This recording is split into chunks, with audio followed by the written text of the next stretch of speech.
जळगाव जिल्ह्यातील एरंडोल तालुक्यात असलेल्या रिंगणगाव येथे एका 14 वर्षीय मुलाचा गळा चिरून निर्घृणपणे खून झाला। आता आपण ज्या ठिकाणी या मुलाचा मृतदेह सापडला त्या ठिकाणी स्पॉटर आहोत आणि तुम्ही बघू शकता या ठिकाणी फॉरेन्सिक एक्सपर्टची जी टीम आहे ती या घटनेच्या अनुषंगाने पुराव्यांचं संकलन करत असल्याचं या ठिकाणी दिसतंय। तुम्हाला दृश्यांमध्ये ही टीम ज्या ठिकाणी पुराव्यांचं संकलन करते त्या ठिकाणी जी झुडपं दिसत आहेत त्याच ठिकाणी पहाटे 6 वाजेच्या सुमारास या मुलाचा मृतदेह आढळून आला आणि त्यानंतर संपूर्ण जिल्ह्याभरात जी आहे ती खळबळ उडाल्याचं या ठिकाणी दिसतंय। सुरुवातीला एरंडोल पोलीस या ठिकाणी दाखल झालेले होते, परंतु घटनेचं गांभीर्य लक्षात घेऊन या ठिकाणी वरिष्ठ पोलीस अधिकाऱ्यांचा फौजफाटा दाखल झाला। या घटनेमध्ये ज्या मुलाची निर्घृणपणे हत्या झालेली आहे त्याचं नाव राजेश गजानन महाजन असं आहे। 14 वर्षांचा हा मुलगा आहे। दृश्यांमध्ये तुम्ही बघू शकता डॉग स्क्वॉड देखील या ठिकाणी बोलवण्यात आलेला आहे आणि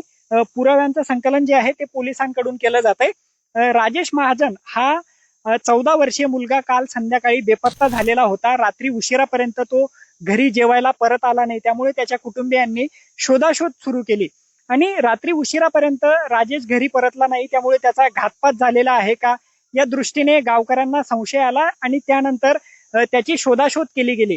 गावाच्या आजूबाजूला त्याची